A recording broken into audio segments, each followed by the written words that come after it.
अस्सलाम वालेकुम my dear lovely students of class 11th।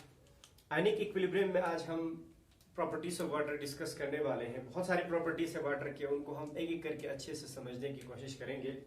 ठीक, तो सबसे पहली प्रॉपर्टी है एसिड बेस नेचर वाटर का। ठीक, वाटर की क्या है? Acid base nature. हमने पहले पढ़े हैं इसको अच्छे से। जब हम वाटर की बात करते हैं, water behave both acid as well as base. Acid की तरह भी बिहेव कर सकता है वाटर, और बेस की तरह भी बिहेव कर सकता है। ठीक है ना? अच्छा, तो जब हम वाटर की एसिड बेस नेचर की बात करते हैं तो क्या लिखा हुआ है? Water can be treated as Arrhenius as well as Bronsted acid, and in terms of base it is Arrhenius Bronsted as well as Lewis base. क्या मतलब है? देखो, अर्हिनस एसिड बेस चीज Arrhenius acid base means Arrhenius acid उस तरह के substance को कहा जाता है जो H पॉजिटिव रिलीज करता है सॉल्यूशन में। ठीक है ना? तो माशाल्लाह वाटर तो करते हैं। देखो, अब अगर हम वाटर की बात करेंगे H2O, क्लियर? जब हम H2O की बात करते हैं, अब चूंकि H2O में एसिडिक हाइड्रोजन है, पार्शियल पॉजिटिव चार्ज, तो ये आराम से क्या कर सकते हैं? रिलीज कर सकते हैं। ये आराम से क्या कर सकते हैं? सॉल्यूशन में H पॉजिटिव रिलीज। अगर सॉल्यूशन में वाटर H पॉजिटिव रिलीज करता है तब इसको हम क्या मानेंगे? अर्हिनस एसिड मानेंगे। ठीक है? अगर अब देखो, H पॉजिटिव अगर ये रिलीज होता है तो OH नेगेटिव साथ साथ मींस वाटर OH नेगेटिव भी रिलीज कर सकता है। दैट मींस अर्हिनस वाटर जो है अर्हिनस एसिड की तरह और अर्हिनस बेस की तरह भी ट्रीट कर सकते हैं। इसी तरीके से ब्रोंस्टेड एसिड और ब्रोंस्टेड बेस की तरह भी बिहेव करता है वाटर। कैसे? ब्रोंस्टेड एसिड ब्रोंस्टेड बेस चीज mean Bronsted acid means proton donor ला ब्रोंस्टेड एसिड। अब देखो, H पॉजिटिव प्रोटॉन जबरदस्त, तो प्रोटॉन डोनेट कर रहा है, कर सकता है। दैट मींस ब्रोंस्टेड के हिसाब से भी वाटर को आप एसिड मानेंगे। ठीक है? अच्छा, ब्रोंस्टेड बेस की तरह भी बिहेव करेगा इन terms of base, Bronsted base की तरह भी वाटर। ठीक है ना? कैसे? ब्रोंस्टेड बेस चीज स्पिन प्रोटॉन एक्सेप्टर ला। अब चूंकि वाटर में आप देखो H2O ऑक्सीहाइड्रो, इस पे लोन पेयर ऑफ इलेक्ट्रॉन है, ये क्या कर सकता है? H पॉजिटिव को एक्सेप्ट कर सकता है, H3O में कन्वर्ट होगा। ठीक है ना? दैट मींस वाटर जो है प्रोटॉन एक्सेप्ट भी कर सकते हैं और प्रोटॉन डोनेट भी कर सकते हैं। तो उस वजह से वाटर को आप ब्रोंस्टेड एसिड और ब्रोंस्टेड बेस भी कह सकते हैं। ठीक है ना? इसी तरीके से अगर हम लेविस एसिड बेस के हिसाब से बात करेंगे तो लेविस एसिड लेविस बेस चीज, Lewis acid means electron pair acceptor लेजर्शन और Lewis base electron pair donor ला। ठीक है ना? अब देखो, water electron lone pair of electron oxygen पे है, ये डोनेट कर सकता है। ठीक है ना? ये डोनेट कर सकता है। दैट मींस ये लेविस बेस की तरह बिहेव कर रहा है, लेविस बेस की तरह। लेकिन वाटर लेविस एसिड की तरह बिहेव नहीं कर सकता। टू मोर इंपॉर्टेंट पॉइंट इतने, लेविस एसिड की तरह नहीं कर सकते, क्योंकि लेविस एसिड जरबात ऐसे सबस्टेंस जो लोन पेयर ऑफ इलेक्ट्रॉन क्या करें? एक्सेप्ट करे, और एक्सेप्ट लोन पेयर एक्सेप्टर तो है ही नहीं वाटर, इसके पास अपना इलेक्ट्रॉन डेंसिटी बहुत है। So that is why water can not behave as Lewis acid. सिर्फ वाटर लेविस बेस की तरह बिहेव कर सकता है। तो आता पता सो, जब हम वाटर की एसिड बेस नेचर डिस्कस करते हैं, वाटर अर्हिनस एसिड की तरह भी बिहेव करेगा, वाटर अर्हिनस बेस की तरह भी बिहेव करेगा। ठीक, वाटर ब्रोंस्टेड एसिड की तरह भी बिहेव कर सकता है और ब्रोंस्टेड बेस की तरह भी बिहेव कर सकता है। इसी तरीके से वाटर लेविस बेस की तरह बिहेव कर सकता है, लेकिन लेविस एसिड की तरह बिहेव नहीं कर सकता। ठीक है? सो ये हो गई वाटर की एसिड बेस नेचर। ठीक, अब इसके बाद हम डिस्कस करेंगे मोलर कंसंट्रेशन ऑफ वाटर। बहुत इंपॉर्टेंट है ये, सेकंड प्रॉपर्टी वाटर की, मोलर कंसंट्रेशन ऑफ वाटर।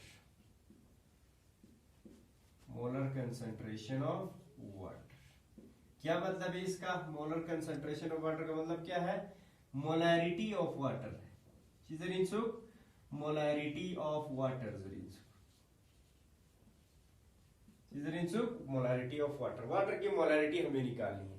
एक चीज आपको पता है, ये मोलैरिटी किसके बराबर होती है? मोलैरिटी चीज बात, molarity means moles upon volume.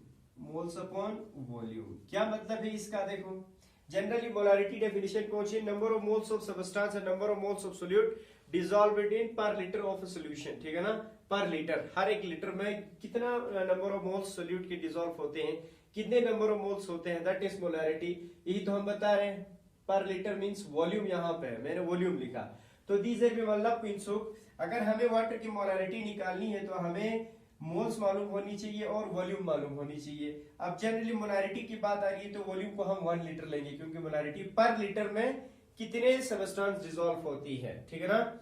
छाना एक चीज बता दी का पता सो, वॉल्यूम तो हमें मालूम है 1 लीटर, सपोज सम 1 लीटर। अगर मैं इसको ml में कन्वर्ट करता हूं तो 1000 ml हो गया। कितना हो गया?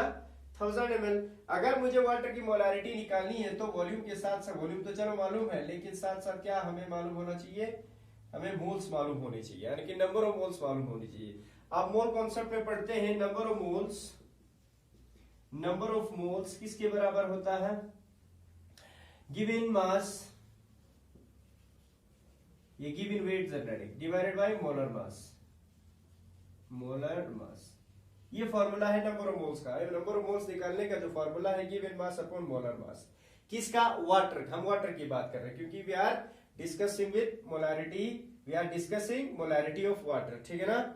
चलो नंबर ऑफ मोल्स, अगर वाटर की हमें मास निकल जाती है और वाटर का मोलर मास तो 18 है। वाटर का मोलर मास कितना है? 18, 2 into 1 प्लस 1 into 16 कितना हुआ? 18, ठीक है। मोलर मास मालूम है तो गिवन मास निकालने के लिए, लेकिन वाटर का हमें वॉल्यूम मालूम है, ठीक है ना। वॉल्यूम समझा सकते हो 1000 ml, ठीक है ना। और हमें वाटर का मास निकालना है। वॉल्यूम और मास को रिलेट करने वाली जो प्रॉपर्टी है दैट इज डेंसिटी। इसका मतलब एक चीज ज्यादा बता सो, अगर मुझे वाटर की डेंसिटी मालूम होगा ना का तो पता करते हो ना, नस आराम से छिपांगे दी डेंसिटी मालूम करते हो ना। वॉल्यूम पर 1000 ml दी वॉल्यूम पर डेंसिटी मरा दिखा चिफिंग वाटर मास पुफिंग और डेंसिटी क्या कर रहा है? दोनों को रिलेट कर रहा है, ठीक है ना, वॉल्यूम और मास को। तो बताओ डेंसिटी फॉर्मूला चीन किसके बराबर होता है? मास अपॉन वॉल्यूम, ठीक है ना। अगर unless and otherwise mention it, अगर मेंशन नहीं किया होगा वाटर का डेंसिटी हमेशा 1 ग्राम पर ml लेते हैं, याद रखो 1 ग्राम पर ml इन वाटर डेंसिटी, अगर मेंशन मवायो, ठीक है। अगर मेंशन नहीं किया होगा वाटर की डेंसिटी कितनी है? 1 ग्राम पर ml, ठीक है। तो यहां डेंसिटी मालूम हो गया। 1 ग्राम पर ml इक्वल टू मास हमें निकालना है, डिवाइडेड बाय वॉल्यूम कितना है? 1000 ml, ठीक है। अब मास आराम से निकल गई, 1000 ml इंटू 1 ग्राम पर ml, ml और ml कैंसल, मास किसके बराबर हो गई? 1000 ग्राम, ठीक है। अब गिवन मास भी निकल गया हमें। चीज the number of moles equal to 1000 gram divided by molar mass सम स्पिन वाटर 18। अब जब आप इन दोनों को डिवाइड करते हैं तो नंबर ऑफ मोल्स निकल के आते हैं 55.5, ठीक है ना। अब नंबर ऑफ मोल्स हमें मालूम पड़ गया। वॉल्यूम कितना लिया है? हमने 1 लीटर लिया है, ठीक है ना, मोलारिटी निकालने के लिए।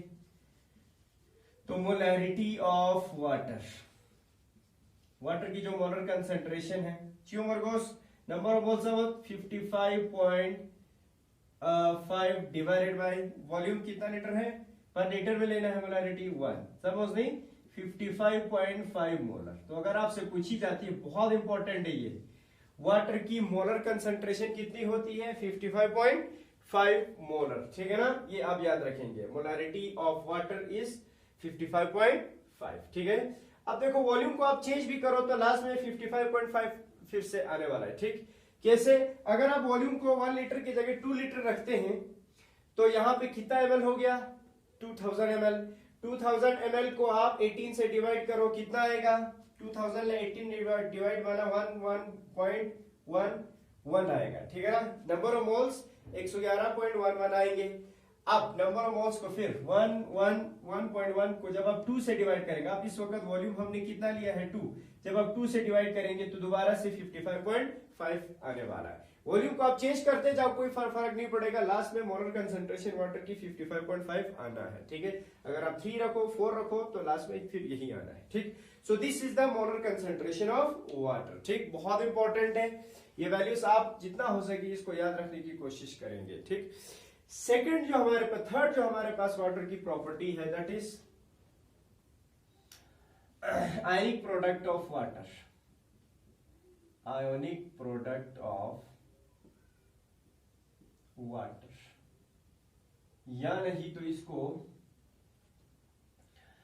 सेल्फ आयोनाइजेशन ऑफ वाटर भी कहेंगे, सेल्फ आयोनाइजेशन ऑफ वाटर, या नहीं तो इसको ऑटोप्रोटोलिसिस ऑफ वाटर कहेंगे, ऑटोप्रोटोलिसिस ऑफ वाटर,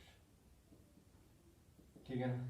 क्या मतलब है आयनिक प्रोडक्ट ऑफ वाटर? वाटर के कारण, ठीक है ना, जितना आयंस प्रोड्यूस होती है उनकी प्रोडक्ट, ठीक है ना, को आप क्या कहेंगे? आयनिक प्रोडक्ट ऑफ वाटर कहेंगे। या नहीं तो self ionization of water means water अपने आप डिसोसिएट होता है, कुछ अमाउंट डिसोसिएट होती है और किस में बदल जाती है?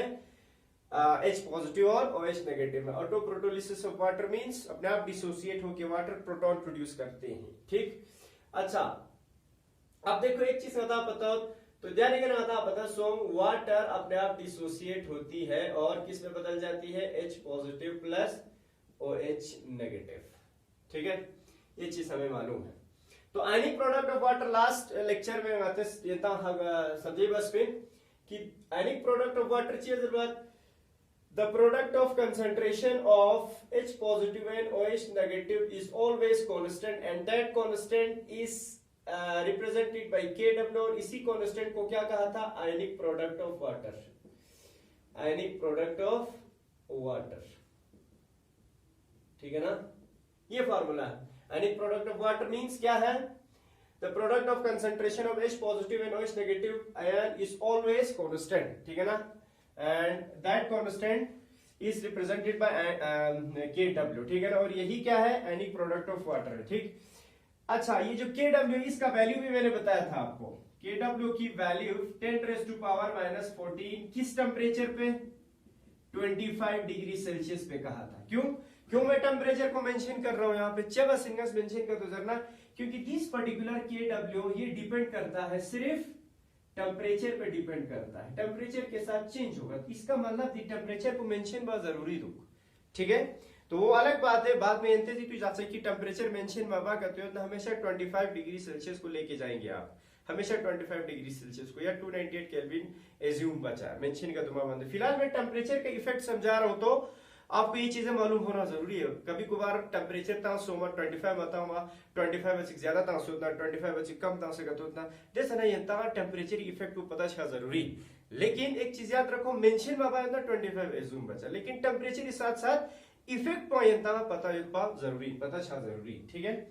अच्छा, तो 25 डिग्री सेल्सियस पे Kw की वैल्यू 10⁻⁻14 है। अगर मैं इस टेम्परेचर को चेंज करता हूं या बढ़ाता हूं या कम करता हूं तो क्या इस पे असर होगा? यस, क्योंकि ये जो वैल्यू है, ये जो 10⁻⁻14 है, ये इस पर्टिकुलर टेम्परेचर पे है। टेम्परेचर चेंज बाची की वैल्यू चेंज है, क्योंकि ये डिपेंड कर रहा है टेम्परेचर पे। तो if temperature is less than 25 degree Celsius, कम करते होता Kw ची सचिन Kw भी चेंज होगा, बड़े ही सचिन कम सचिन का तो ना। अब चूंकि आयनिक प्रोडक्ट ऑफ वाटर है, ठीक है ना, आयनिक आयंस की जो कंसंट्रेशन है उनकी प्रोडक्ट है ये, तो ऑब्वियसली टेम्परेचर बढ़ाते बढ़ाते दिन इसकी कंसंट्रेशन को टेम्परेचर बढ़े बेहिसाब को बढ़े ही संचार हो, इन दो की कंसंट्रेशन यानी कि डिसोसिएशन वाटर की बढ़ती जाएगी। जब डिसोसिएशन बढ़ती जाएगी तो H पॉजिटिव और OH नेगेटिव कंसंट्रेशन बढ़े ही हो, बढ़ेगी का दूसरा Kw का वैल्यू भी बढ़ जाएगी। इसका मतलब ये जो टेम्परेचर है, this particular temperature is directly proportional to Kw। जितना टेम्परेचर आप बढ़ाओगे उतना Kw का वैल्यू भी बढ़ेगा। इसका मतलब अब if temperature is less than 25 degree Celsius, that means ये जो Kw है ये अगेन लेस देन 10⁻⁻14 होगा। क्लियर? डायरेक्ट प्रोपोर्शनल है। अगर कतो टेम्परेचर 10⁻⁻14, Kw की वैल्यू 10⁻⁻14 से अगर कम हो जाती है, टेम्परेचर कम करने से, 25 डिग्री से कम होने से, तब चीज अच्छी का तो जरा Pkw अच्छी Pkw क्या होगा? मैंने समझाया था आपको। अब यहाँ पे देखो के डब्ल्यू के आगे क्या लग रहा है, पी फैक्टर लग रहा है। चीज स्पिनिंगस गा वर्ड चिकिदुल्ला पी फैक्टर चिकद फोकना दैट मींस चीन उस पर्टिकुलर वर्ड का minus log of that particular word है। यानी चीज रिंचु का तो जरना पी के डब्ल्यू चीज रिंचु के डब्ल्यू के आगे पी लगने का मतलब है माइनस लॉग ऑफ के डब्ल्यू रिंचु। क्लियर? इसका मतलब पी के डब्ल्यू ची बराबर से चलो तो दे माइनस लॉग ऑफ के डब्ल्यू चा वैल्यू के डब्ल्यू की वैल्यू 10 रेज़ पावर माइनस 14 है, तो जी वर्गोस पी के डब्ल्यू, ठीक, 14 लॉग ऑफ 10 लास्ट में 14 आ जाता है। ठीक, अगर यहां पे पी के डब्ल्यू 14 आ रहा है इस केस में, तो यहां पे देखो एक चीज का पता, सो पी के डब्ल्यू ना के डब्ल्यू चेंज माइनस आने की वजह से इनवर्स प्रोपोर्शनल, इसको मैं दूसरे तरीके से लिखूंगा P K W equal to log of the plus घटाएगा तो ना 1 divided by K W, log of 1 divided by K W. एक पता सोता के डब्ल्यू और पी के डब्ल्यू की रिलेशन क्या है, इनवर्स प्रोपोर्शनल है। दैट मींस के डब्ल्यू की वैल्यू अगर कम होगी तो पी के डब्ल्यू की वैल्यू बढ़ जाएगी। यहां पे के W less than 10 raise power minus 14 हो रहा है, तो P K W greater than 14 हो जाएगा, P K W greater than 14 हो जाएगी। समझ रहे ना? अगर क्या तो टेम्परेचर अगर बढ़ जाती है, if temperature is greater than 25 degrees Celsius, then the resistance kW again greater than 10 raised to power minus 14, तो pKW क्या होगा, less than 40। Clear? So this is the effect of temperature। इस तरह से टेम्परेचर जो है kW पे effect करता है, होगा। तो ये इफेक्ट याद रखना, ये इफेक्ट समझना बहुत जरूरी है। बाकी मैं आपको फिर से बता रहा हूं, अगर मेंशन कर तो मोबाइल द टेम्परेचर हमेशा 25 डिग्री सेल्सियस लेके चलेंगे, but at the same time आपको ये इफेक्ट मालूम होना बहुत जरूरी है। ठीक है? अच्छा जी, सोना अब अगर आपके पास न्यूट्रल सॉल्यूशन होगा, ठीक है ना, तो न्यूट्रल सॉल्यूशन के केस में न्यूट्रल सॉल्यूशन के लिए क्या जरूरी है, नॉर्मली स्टूडेंट क्या बताते हैं, न्यूट्रल सॉल्यूशन के लिए पीएच वैल्यू 7 होते हैं, ठीक है ना, but this is not an appropriate way to answer, ठीक है ना, दिस पर्टिकुलर क्वेश्चन। कोई भी न्यूट्रल सॉल्यूशन, ठीक है ना, हर न्यूट्रल सॉल्यूशन का जो पीएच है वो 7 नहीं होगा, ठीक है ना, वो 7 नहीं होगी, ठीक है ना। तो कोई भी न्यूट्रल सॉल्यूशन बेशक न्यूट्रल ये पीएच वैल्यू 7 न्यूट्रल कब होगा, ये किस पर्टिकुलर टेम्परेचर पे है, ये 25 डिग्री सेल्सियस पे, ये याद रखो, ठीक है ना, 25 डिग्री सेल्सियस पे है न्यूट्रल सॉल्यूशन की जो पीएच होती है दैट इज 7, ठीक है ना। और 10th में जो पीएच स्केल बनी हुई है वो 25 डिग्री सेल्सियस पे बनी हुई है, 25 डिग्री सेल्सियस पे पीएच जो है वो 7, पीएच का वैल्यू हमेशा 7 होता है, ठीक। लेकिन अप्रोप्रिएट आंसर क्या है फिर न्यूट्रल सॉल्यूशन का सॉल्यूशन अप्रोप्रिएट आंसर का रहता है, अप्रोप्रिएट आंसर हम देंगे ऐसे सॉल्यूशन को न्यूट्रल सॉल्यूशन कहा जाएगा जहां पे जिस सॉल्यूशन में H पॉजिटिव और OH नेगेटिव आयन की कंसंट्रेशन क्या हो, बराबर हो, क्या हो, बराबर हो। क्योंकि देखो 25 डिग्री सेल्सियस पे पीएच वैल्यू 7 कहां से आया है, देखो इसी को समझने की कोशिश करेंगे। अब देखो एक चीज आता पता हो, product of concentration of H positive into OH negative is equal to KW, यानी प्रोडक्ट ऑफ वाटर जरूरत करता है। और इसके 25 डिग्री सेल्सियस पे KW की वैल्यू कितनी आई थी, H positive into OH negative equal to 10 raise power minus 14, ठीक है ना। 10 रेज़ टू पावर माइनस 14 जो है कब आएगा, जब H पॉजिटिव की कंसंट्रेशन 10 रेज़ पावर माइनस 7 हो और OH नेगेटिव की इंटू OH नेगेटिव की कंसंट्रेशन 10 रेज़ पावर माइनस 7 हो, तभी क्या होगा, तभी जो है क्या होगी, 10 रेज़ पावर माइनस 14 के बराबर आ जाएगा। यानी कि H पॉजिटिव और OH नेगेटिव की कंसंट्रेशन क्या है, बराबर है। अगर H पॉजिटिव की कंसंट्रेशन 10 रेज़ पावर माइनस 7 है तो pH किसके बराबर होगा, क्योंकि minus log of H positive minus log of 10 raise power minus 7, ठीक है ना, यही इसी पावर को तो आप क्या कहते हैं, pH या POH कहते हैं। और यहाँ पे POH किसके बराबर है, अगेन 7 के बराबर। क्लियर सो दे, यानी कि pH वैल्यू 7 किस टेम्परेचर पे, 25 डिग्री सेल्सियस पे। लेकिन जो ही हम टेम्परेचर को चेंज करते हैं KW का वैल्यू चेंज होगा। अब सपोज टेम्परेचर को आप बढ़ाएंगे तो KW का वैल्यू भी बढ़ जाएगी, 10 रेज़ पावर माइनस 14 से suppose 10 raise to power minus 12 हो गया, बढ़ के टेम्परेचर को आपने बढ़ाया है, चेंज किया है, तो ऑब्वियसली इसका वैल्यू तो चेंज होना है। जब ये बढ़ गया 10 रेज़ पावर माइनस 14 से 12 हो गई, तब ये दो वैल्यू देखो, 10⁻⁻⁻, यानी कि H पॉजिटिव की कंसंट्रेशन 10⁻⁻⁶ हो गया और OH नेगेटिव की कंसंट्रेशन 10⁻⁻⁶ हो गया। pH किसके बराबर हो गई 6, यहां भी pOH 6 के बराबर हो। देखो चेंज तो मजो टेम्परेचर चेंज कर, जो ही आप टेम्परेचर को चेंज करते हैं चेंज तो pH का वैल्यू चेंज हो गया। पहले 25 डिग्री सेल्सियस पे 7 था, अब 25 डिग्री सेल्सियस पे 6 है। समझ रहे ना? तो इस पर्टिकुलर वैल्यू के लिए H पॉजिटिव की कंसंट्रेशन कितनी है 10⁻⁻⁶ मोलर, लेकिन यहाँ पे इस पर्टिकुलर टेम्परेचर पे सॉल्यूशन में H पॉजिटिव की कंसंट्रेशन कितनी है 10⁻⁷ ठीक है ना? समझ रहे ना? तो एप्रोप्रिएट वे ही तुमने एक न्यूट्रल सॉल्यूशन को रिप्रेजेंट करने का, एक न्यूट्रल सॉल्यूशन को डिफाइन करने का एक एप्रोप्रिएट वे क्या है? एप्रोप्रिएट वे है वो सॉल्यूशन जहां पे H पॉजिटिव और OH नेगेटिव आयन की कंसंट्रेशन बराबर होगी, उस तरह के सॉल्यूशन को क्या कहा जाएगा? क्या कहा जाएगा? Neutral solution. ठीक है ना? तो if H positive concentration of H positive ion and OH negative ion is equal in a solution, that particular solution is called neutral solution। Neutral solution, और न्यूट्रल सॉल्यूशन के लिए सबसे जरूरी क्या है? And for neutral solution pH, उस solution का pH हमेशा किसके बराबर होगा? pOH के बराबर होगा।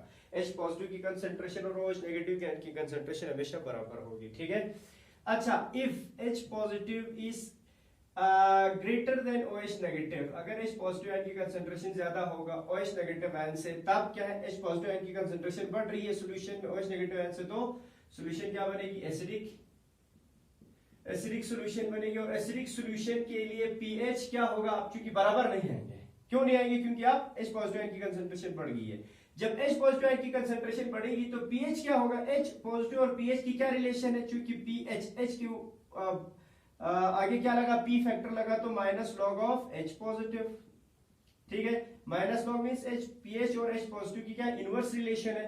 दैट मींस अगर H पॉजिटिव बढ़ रहा है तो pH घटेगा, यानी कि एसिडिक सॉल्यूशन के लिए pH क्या होगा? लेस होगा, घट जाएगी किससे? pOH से। क्लियर? अच्छा, अगर H पॉजिटिव की कंसंट्रेशन सॉल्यूशन में कम होगी, लेस देन किससे? OH नेगेटिव से। ठीक है ना? तब क्या होगा? वो सॉल्यूशन बेसिक सॉल्यूशन कहलाया जाएगा। बेसिक सॉल्यूशन, और बेसिक सॉल्यूशन के लिए pH हमेशा ग्रेटर होगा किससे? pOH से। ये वैल्यूज ये बहुत इंपॉर्टेंट है, इनको याद रखेंगे आप। न्यूट्रल सॉल्यूशन के लिए pH pOH के बराबर होता है, एसिडिक सॉल्यूशन के लिए pH लेस होगा pOH से, और बेसिक सॉल्यूशन के लिए pH ग्रेटर देन pOH होगा। ठीक? अच्छा, और एक इंपॉर्टेंट पॉइंट है जो याद रखना बहुत जरूरी है। न्यूट्रल सॉल्यूशन जो प्योर वाटर होता है हमारे पास, ठीक है ना? प्योर वाटर हमेशा न्यूट्रल होता है। Pure water is always neutral, चाहे आप टेम्परेचर को चेंज करो या ना करो, हमेशा न्यूट्रल रहेगा। Neutral at all temperature, all temperature. ठीक है? दैट मीन्स प्योर वाटर के लिए product of concentration of H positive and OH negative, या सॉरी न्यूट्रल सॉल्यूशन के लिए कंसंट्रेशन ऑफ H पॉजिटिव हमेशा किसके बराबर होती है? OH नेगेटिव आयन के बराबर होती है। तो अतः एनी प्रोडक्ट ऑफ वाटर क्या कहता है? The product of the concentration of H positive and OH negative ion is always constant and is represented by Kw। ठीक है?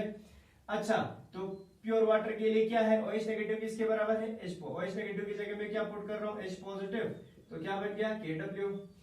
H पॉजिटिव का स्क्वायर हो गया इक्वल टू Kw, और H पॉजिटिव किसके बराबर हो गई? कंसंट्रेशन ऑफ H पॉजिटिव को निकालने के लिए आप स्क्वायर रूट ऑफ Kw। तो इस इक्वेशन की मदद से आप क्या करेंगे? H पॉजिटिव की कंसंट्रेशन निकालेंगे। Same is the case with OH negative ion. Concentration of OH negative ion भी आप स्क्वायर रूट ऑफ Kw से निकाल सकते हैं। कैसे? अब मैं क्या कर रहा हूं? H पॉजिटिव के बदले अब मैं OH नेगेटिव पुट कर रहा हूं, तो OH नेगेटिव का स्क्वायर, OH नेगेटिव का square means OH negative equal to root of Kw। तो ये तो फार्मूला है जहां पे जिनकी मदद से हम क्या कर सकते हैं? H पॉजिटिव और OH नेगेटिव आयन की कंसंट्रेशन निकाल सकते हैं। ठीक? अच्छा, इसके बाद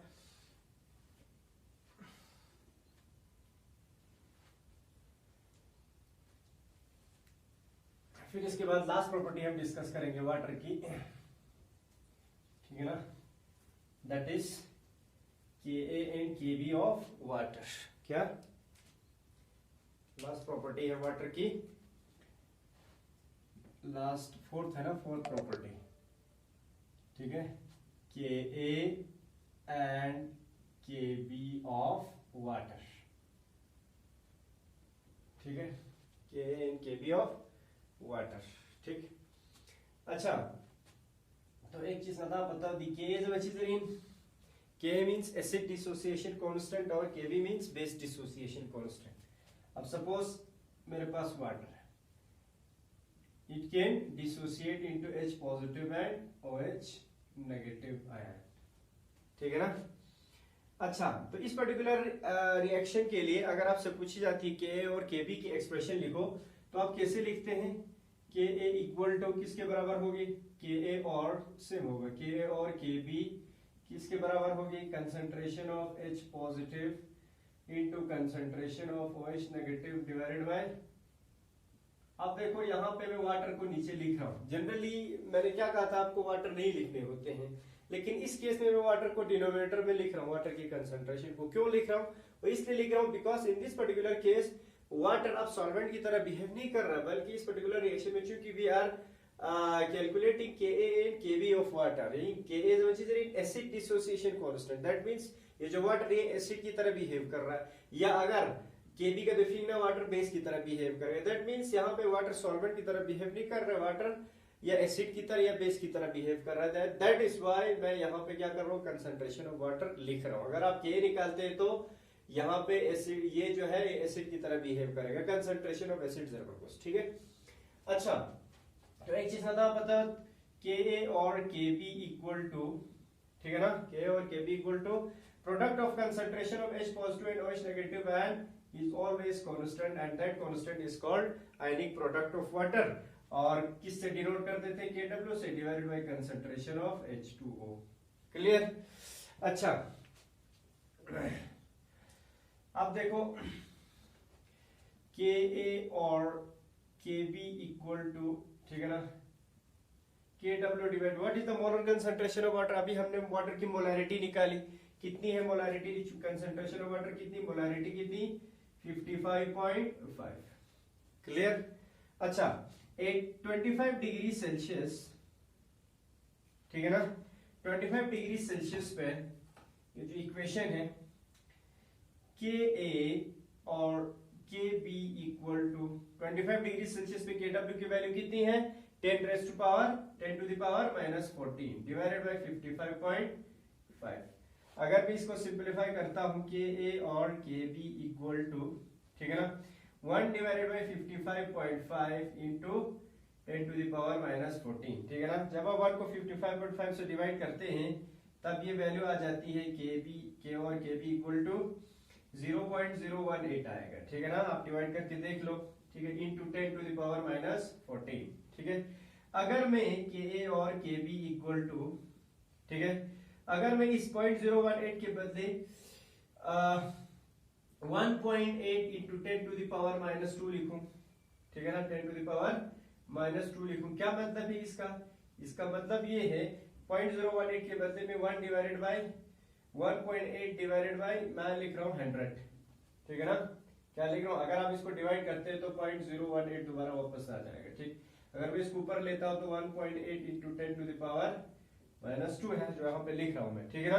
1.8 into 10 to the power minus 2 इसके बदले लिख रहा हूँ मैं, ठीक है ना, into 10 to the power minus 14। तो क्या आएगा?